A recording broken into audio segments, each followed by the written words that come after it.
ஞானானந்தமயம் தேவம் நிர்மலஸ்படிகாகிருதிம் ஆதாரம் சர்வ வித்யானாம் ஹயக்ரேவம் பாஸ்மகே. நேயர்கள் அனைவருக்கும் அஸ்ட்ரோ கே.எஸ். ஐயங்காரின் பணிவான நமஸ்காரங்கள். மாதபல் குரோதி வருஷம் பங்குனி மாதம் 2025 மார்ச் 15 முதல் 13/4/2025 வரலும் உண்டான காலகட்டம். பொதுவாகவே மாத பலன் அப்படின்னு சொல்லும் பொழுது இந்த மாதத்தினுடைய கோள் சாரம் என்ன, இந்த மாதத்தில் வரக்கூடிய விசேஷ நாட்கள் என்ன அப்படின்றதையும், உங்களுக்கு எந்தெந்த நாட்கள் சந்திராஷ்டம நாட்கள் அப்படின்றதை வச்சு இந்த மாதத்தை சொல்லுவோம். பொதுவாகவே மாத கிரகங்கள்னு சொல்லக்கூடிய சூரியன், செவ்வாய், புதன் மற்றும் சுக்கிரன், இந்த 4 கிரகங்களினுடைய மாற்றத்தை வைத்து அதன் அடிப்படையிலேயே இந்த பலன்கள் அமையும். இந்த மாதத்தில் பார்த்தடையானால் கோள்சாரத்தின் பிரகாரம், அதாவது நம்ம சூரியனை தொட்டு வரக்கூடிய மாதத்தை சௌரமான மாதம்னு சொல்லக்கூடியதை நம்ம ஃபாலோ பண்ணுறோம்.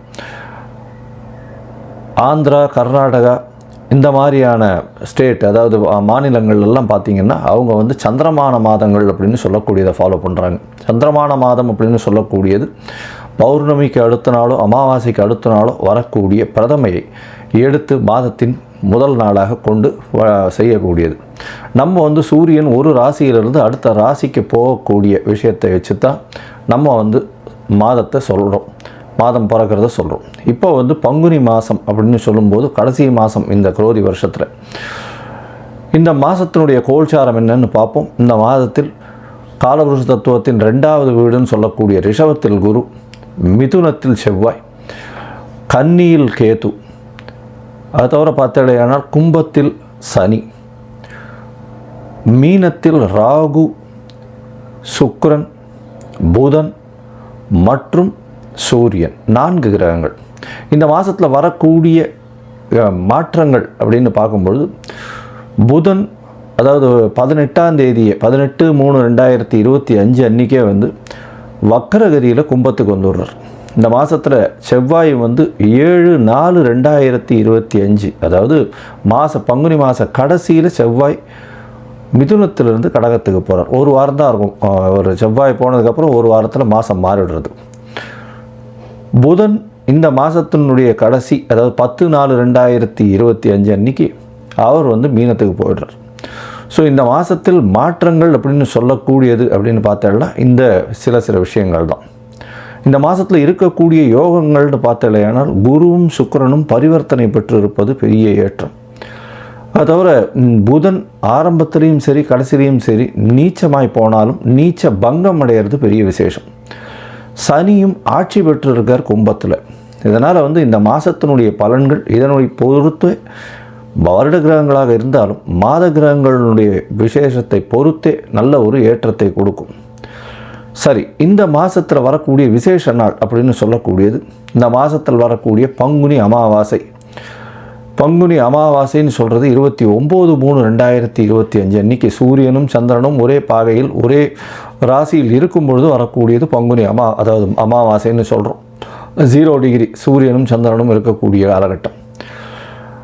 அதற்கு அடுத்த நாளான பிரதமை தெலுங்கு வருடப்பிறப்பு, அதாவது யுகாதின்னு சொல்லக்கூடியது. தெலுங்கு பேசக்கூடியவர்கள், தெலுங்கு அதாவது ஆந்திரா, கர்நாடகா, தெலுங்கானா இவாள்லாம் இந்த புது வருடம் பிறப்பதாக சொல்லக்கூடியது யுகாதி, அதாவது அமாவாசைக்கு அடுத்த நாளை சொல்லக்கூடியது.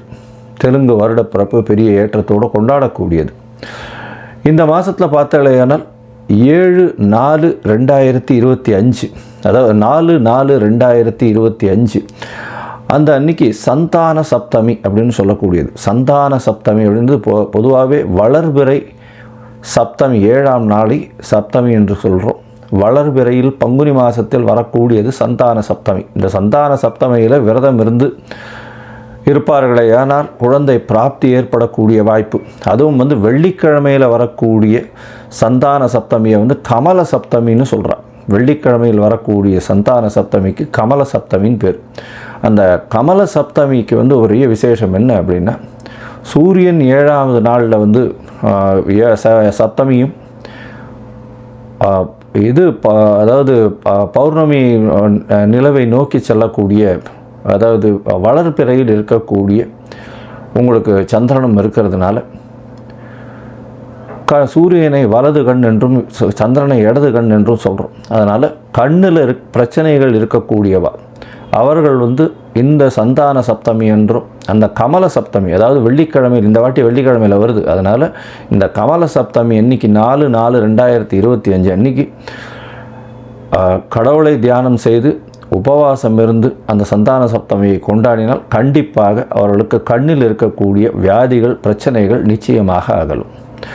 இந்த மாதத்தில் பங்குனி உத்திரம் மிகப்பெரிய விசேஷமான நாள். பங்குனி உத்திரம் அப்படின்னு சொல்லக்கூடியது ஸ்ரீரங்கத்தில் பெரிய விசேஷம், சேர்த்தி சேவையும் ஆகும்.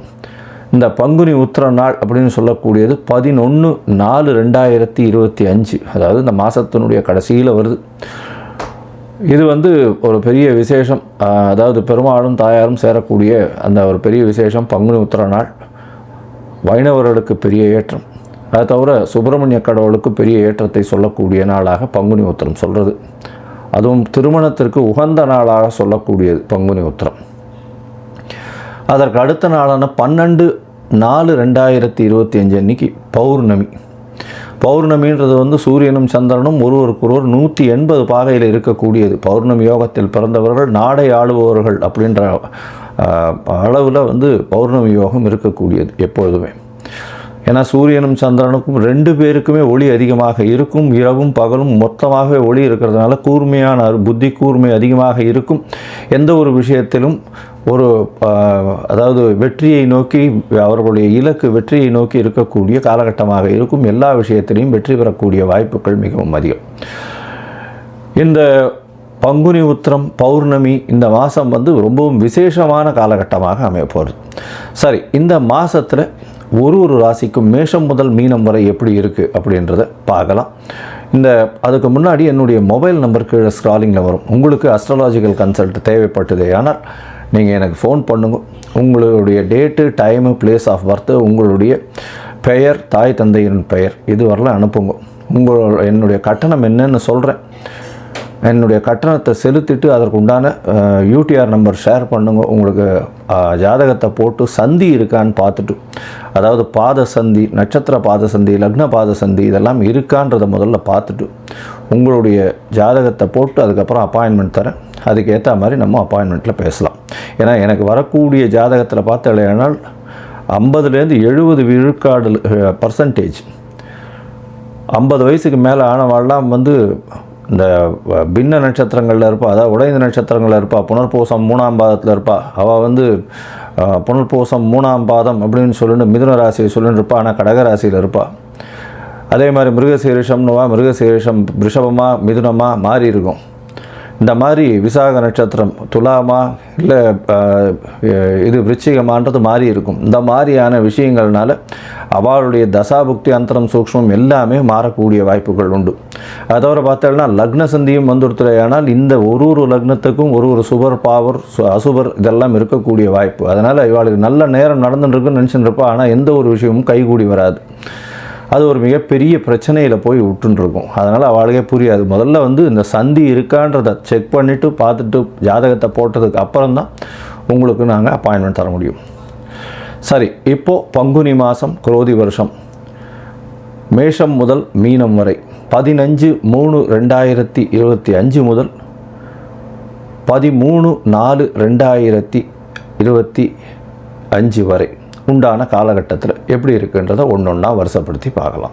ரிஷபம், கிருத்திகை, ரோகிணி, மிருகசீரிஷம் இந்த 3 நட்சத்திரம் 9 பாதங்களை கொண்ட ராசி. ராசியின் அதிபதினு சொல்லக்கூடியவர் சுக்கிரன். இந்த மாதம் பங்குனி மாதம் பார்த்தோம்னா குரோதி வருஷம் உங்களுடைய ராசிநாதன் உச்சம் பெற்று போயிருக்கிறது பெரிய விசேஷம். அதுவும் 11ஆம் இடத்துல போய் உச்சம் பெற்று போயிருக்கார். எது நினைச்சிங்கன்னாலும் கண்டிப்பாக உங்களுக்கு சேரும். எந்த இடத்தில் எந்த காலகட்டத்தில் எது வேண்டுமோ அது கண்டிப்பாக சேரும். அதாவது ஒரு 10 வயசு குழந்தைக்கு என்ன வேணுமோ அது நிச்சயமாக கிடைக்கும். 20 வயசு பசங்களுக்கு என்ன வேணுமோ அது கிடைக்கும். 30-35 வயசில் இருக்கிறவளுக்கு அவள் என்ன நினைக்கிறாளோ அது கிடைக்கும். அந்தந்த வயசுக்கு உண்டான நினைப்புகளுக்கு ஏற்ற மாதிரி அவர்களுக்கு நிச்சயமாக கிடைக்கக்கூடிய வாய்ப்பு. ஏன்னா 11ஆம் இடம் அப்படின்னு சொல்லக்கூடியது உங்களுடைய விருப்பத்தை நிறைவேற்றக்கூடிய இடமாக சொல்லக்கூடியது. அதுவும் சுக்கிரனே போயிருக்கார். படாடோபங்கள் நல்லபடியாக இருக்கும். அதை தவிர ஒரு வேலையில் இன்க்ரிமெண்ட்டு, திடீர் பணவரவு, சந்தோஷத்தின் உச்சத்தில் இருப்பீங்க. கணவன் மனைவிக்குள்ளே நல்ல ஒரு ஏற்றம், மூத்த சகோதர சகோதரிகள் கூட வந்து நல்ல ஒரு இணக்கமான போக்கு, அவர்கள் மூலியமாக ஆதாயம். இந்த மாதத்தில் பார்த்தோன்னா உங்களுடைய ராசிநாதன் பரிவர்த்தனையில் ஆட்சி பெற்று போகிறார். நீங்கள் எடுக்கிற காரியங்கள் எடுத்த இடத்தில் எடுத்த நேரத்தில் எடுத்த எண்ணங்கள் போல் முடியக்கூடிய வாய்ப்புகள் நிச்சயமாக உண்டு. அது தவிர ராசியிலேயே குரு சப்தமத்தை பார்க்குறார். திருமண காலம் வந்தாச்சு. திருமணத்துக்கு பார்த்து கொண்டு இருப்பவர்களுக்கு இப்போ திருமணத்துக்கு ஃபிக்ஸ் பண்ணக்கூடிய வாய்ப்புகள், அதாவது ஃபிக்ஸ் பண்ணக்கூடியதுன்னா ஒரு இது ஜாதக பரிவர்த்தனையும் ஒரு இது வந்து போட்டு வைக்கிறது அப்படின்றது வந்து நிச்சயமாக நல்லபடியாக நடக்கக்கூடிய காலகட்டமாக இருக்கும். சித்திரை மாதத்தில் நிச்சயதார்த்தம் பண்ணி அதுக்கு அடுத்த மாதத்திலே கல்யாணமும் பண்ணக்கூடிய வாய்ப்புகள் மிகவும் அதிகமாக இருக்கும். வெளிநாட்டு பிரயாணம் போகக்கூடிய பாக்கியம் உண்டு. ஏன்னா 12ஆம் அதிபதி 2ஆம் இடத்துல இருக்கார். 12ஆம் அதிபதி 2ஆம் இடத்துல இருக்கிறதுனால கொஞ்சம் செலவுகள் கொஞ்சம் அதிகமாகும். செவ்வாய் வந்து 2ஆம் இடத்துல போய் இருக்கிறது செலவுகள் கொஞ்சம் குடும்பத்திற்குன்னு செலவுகள் கொஞ்சம் அதிகமாக பண்ணக்கூடிய காலகட்டமாக அமையும். பண வருமானம் எவ்வளோ வருதோ அதுக்கு மேலே ஈக்குவலண்ட்டாக செலவழியக்கூடிய வாய்ப்புகள் மிகவும் அதிகமாக இருக்கும். இந்த மாதத்தில் பார்த்தீங்கன்னா உங்களுடைய ராசியிலேயே வந்து குரு இருக்கார். ராசிக்கு 5ஆம் இடத்துல கேத்து, குழந்தை பிராப்தி ஏற்படக்கூடிய பாக்கியம் உண்டு. இருந்தாலும் கேத்து 5ஆம் இடத்துல இருக்கிறதுனால மருத்துவர்களுடைய ஆலோசனையோடு இருக்கிறது ரொம்பவும் நல்லது. கர்ப்பிணி பெண்கள் ரொம்ப ஜாகிரதையாக இருக்கிறது நல்லது. மருத்துவ ஆலோசனை பெற்று இருப்பது மிகவும் நல்லது. உங்களுடைய ராசிக்கு பார்த்தீங்கன்னா 10ஆம் இடத்தில் இருக்கக்கூடிய சனி பகவான் 9-10 அதிபதி அப்படின்னு சொல்லக்கூடியவர் வந்து தர்ம கர்மாதிபதி அப்படின்னு சொல்லக்கூடியவர் 10ஆம் இடத்துலேயே இருக்கார். பொது காரியங்களுக்கு நீங்கள் வந்து பணம் செலவு பண்ணுவீங்க. இது வந்து ஒரு பெரிய ஏற்றத்தை கொடுக்கக்கூடிய காலகட்டமாக அமையும். ஏன்னா பொது காரியங்களுக்கு நீங்கள் வந்து செலவு பண்ணுறது ரொம்ப நல்லது. ஏன்னா இந்த காலகட்டத்தில் தர்ம கர்மாதிபதியாக இருக்கக்கூடியவரே சனி உங்களுக்கு. அதனால் உங்களால் இயன்ற வரை பொது காரியங்களுக்கு நீங்கள் செலவு பண்ணக்கூடிய வாய்ப்புகள் மிகவும் அதிகம். அது தவிர பார்த்தோம்னா 11ஆம் இடம் வலுப்பெற்று போயிருக்கு. 11ஆம் இடத்துல உங்களுடைய ராசிக்கு 2-5 அதிபதியானவர் நீச்சம் பெற்று போயிருந்தாலும் நீச்ச பங்கம் அடைகிறார் புதன். இதன் மூலியமாக பார்த்தலையானால் குடும்பத்தில் கணவன் மனைவிக்குள்ள நல்ல ஒரு ஏற்றம் இருக்கும். அது தவிர வந்து புதிய முடிவுகள் எடுக்கக்கூடிய வாய்ப்புகள் உண்டு. உங்களுக்கு பதவி புகழ் அந்தஸ்து கௌரவங்கள் வரக்கூடிய வாய்ப்பு உண்டு. படிக்கக்கூடிய மாணவர்களுக்கு நல்ல ஏற்றம், உடல் நலத்தில் நல்ல ஏற்றம் இருக்கக்கூடிய காலகட்டமாக அமைய போகிறது. உங்களுடைய ராசிக்கு பார்த்தோம்னா 11ஆம் இடத்துலேயே ராகு இருக்கார். அதனால் வெளிநாட்டிலிருந்து வரக்கூடிய மூலதனம் நல்லபடியாக வரும். பார்ட்னர்ஷிப் பிஸ்னஸில் பெரிய ஏற்றம் கிடைக்கக்கூடிய காலகட்டமாக இருக்கும். அதன் மூலியமாக பணம் வரக்கூடிய வாய்ப்புகள் நிச்சயமாக உண்டு. 11ஆம் இடத்தில் சூரியன் இருக்கிறதுனால எந்தவித தோஷமும் அற்ற நிலை இருக்கும். சுக்கிரன் ராசிநாதனும் அங்கே இருந்து பரிவர்த்தனை யோகம் பெறுறது பெரிய விசேஷத்தை கொடுக்கக்கூடிய காலகட்டமாக இருக்கும். ராஜயோகத்தை அள்ளித்தரக்கூடிய காலகட்டம். உங்களுடைய ராசிக்கு பார்த்தீங்கன்னா ரிஷப ராசியை பொறுத்தவரையும் 11ஆம் இடம் வலுப்பெற்று போகிறது. ராசிநாதனும் பரிவர்த்தனை பெற்று போகிறார். 2-5 அதிபதி அப்படின்னு சொல்லக்கூடிய புதன் தனஸ்தானாதிபதி குடும்பஸ்தானாதிபதி நீச்சப்பட்டாலும் நீச்ச பங்கம் அடைகிறது பெரிய விசேஷம். இதன் மூலியமாக பெரிய வெற்றிகள் தேடி வரக்கூடிய காலகட்டம். முயற்சிகள் எல்லாமே வெற்றி பெறக்கூடிய வாய்ப்புகள் நிச்சயமாக உண்டு. இந்த காலகட்டத்தில் முயற்சிகள் வெற்றி பெறும்னு சொன்னாலும் சில நாட்கள் முயற்சிகளை தள்ளி போடுவது நல்லது. அந்த சில நாட்கள் அப்படின்னு சொல்லக்கூடியது வந்து சந்திராஷ்டம நாட்கள். இந்த சந்திராஷ்டம நாட்கள் அப்படின்றது வந்து சந்திரன் உங்களுடைய ராசிக்கு 8ஆம் இடத்துல மறைஞ்சி இருக்கக்கூடிய காலகட்டம். மதிகாரகன்னு சொல்லக்கூடிய சந்திரன் மறைந்து இருக்கிறதுனால கண்டிப்பாக மதி மயங்கக்கூடும், தவறான முடிவுகள் எடுக்கக்கூடிய வாய்ப்புகள் நிச்சயமாக உண்டு. இதன் மூலியமாக பார்த்தலையானால் அந்த காலகட்டத்தில் புதிய முயற்சி எடுக்க வேண்டாம். வெளியூர் வெளிமாநில பிரயாணம் வேண்டாம். யாருக்கும் ஜாமீன் கையெழுத்து போடாதீங்க. அதாவது அவர் பணம் கொடுத்துருவாருன்னு சொல்கிறதோ அந்த காசிப்பிங் இந்த மாதிரியான விஷயங்கள் பண்ணாதீங்க. இதன் மூலியமாக உங்களுக்கு ஒரு நல்ல ஏற்றம் கிடைக்கும். ஒருவேளை நீங்கள் வந்து சந்திராஷ்டம காலகட்டத்தில் ஏதாவது புதிய முடிவு எடுக்க வேண்டும் அப்படின்றது ஒரு கட்டாயத்தில் இருந்தீர்களேனால் சந்திர பகவானுக்கு உண்டான எளிய பரிகாரம்னு சொல்லக்கூடிய அகத்திக்கீரை அருகில் இருக்கக்கூடிய கோசாலையில் கொடுத்துட்டு வர்றதன் மூலியமாக சந்திராஷ்டமத்தின் தாக்கம் குறையும். இந்த மாதம் பார்த்தாலேயானால் அதாவது பங்குனி மாதத்தில் 21/3/2025 23/3/2025 வரலும் உண்டான நாட்கள் சந்திராஷ்டம நாட்கள். மொத்தமாக பார்த்தோம்னா இந்த காலகட்டமான பங்குனி மாதம் நல்ல ஒரு ஏற்றம் கிடைக்கக்கூடிய காலகட்டம். நீங்கள் வந்து சுக்கிரனுக்கு, அதாவது நவகிரகத்தில் இருக்கக்கூடிய சுக்கிரனுக்கு போய் நெய் விளக்கு போடுங்க. அதுவும் கல்கண்டு அதில் சேர்த்து நெய் விளக்கு போடுங்க. பஞ்சு திரியில் போடுங்க நெய் விளக்கு. நிச்சயமாக ஒரு பெரிய ஏற்றம் கிடைக்கும். கணவன் மனைவிக்குள்ள நல்ல ஒரு அந்யோன்யம் கிடைக்கும். ஏன்னா 2ஆம் இடத்துல செவ்வாய் இருக்கிறது, பேச்சில் ரொம்ப கவனமாக இருக்கணும். அதனால் அதுவும் 12ஆம் அதிபதியே 2ஆம் இடத்துல இருக்கிறதுனால கணவன் மனைவிக்குள்ள அந்யோன்யம் குறையக்கூடிய வாய்ப்புகள் உண்டு. அதனால் இந்த சுக்கிரனுக்கு உண்டான பரிகாரம் பண்ணுங்க. ஸ்ரீரங்கம் போயிட்டு வாங்க, தாயாரை போய் சேவிச்சுட்டு வாங்க. மொத்தத்தில் பார்த்தீங்கன்னா ரிஷபராசிக்காரர்களுக்கு ஒரு வரப்பிரசாதமான மாதம். மிகப்பெரிய ஏற்றங்கள் உண்டு. திருமண பாக்கியம் வரக்கூடிய வாய்ப்புகள் உண்டு. நினைத்த காரியங்கள் நினைத்த இடத்தில் நினைத்த நேரத்தில் நடக்கக்கூடிய காலகட்டம். குழந்தைகள் மூலியமாக பெரிய ஏற்றம் கிடைக்கக்கூடிய வாய்ப்பு.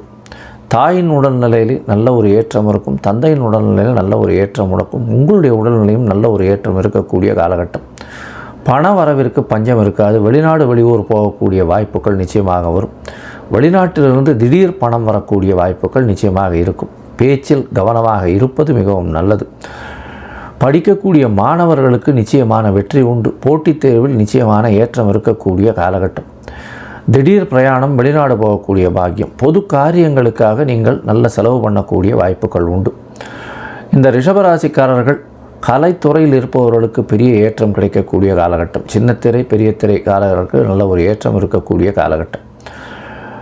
இதை தவிர பஞ்சு, நூல், அதை தவிர வெள்ளிற ஆடை, பால் பதனிடும் பொருட்கள், இந்த மாதிரியான வியாபாரம் செய்பவர்களுக்கு பெரிய ஏற்றம் கிடைக்கக்கூடிய மாதமாக இந்த பங்குனி மாதம் அமைய போகிறது. நீங்கள் அருகில் இருக்கக்கூடிய ஸ்ரீரங்கம் போய் சேவிச்சுட்டு வர்றது ஒரு பெரிய ஏற்றத்தையும் மாற்றத்தையும் கொடுக்கும். அதை தவிர நவகிரகத்தில் இருக்கக்கூடிய சுக்கிரனுக்கு நெய் விளக்கு பஞ்சத்திரையில் போடுவதும், அத்தோட கல்கண்டு சேர்த்து நெய்யில் சேர்த்து போடுறதன் மூலியமாக உங்கள் கணவன் மனைவிக்குள்ள நல்ல ஒரு அந்யோன்யம் இருக்கக்கூடிய காலகட்டமாக அமைய போகிறது.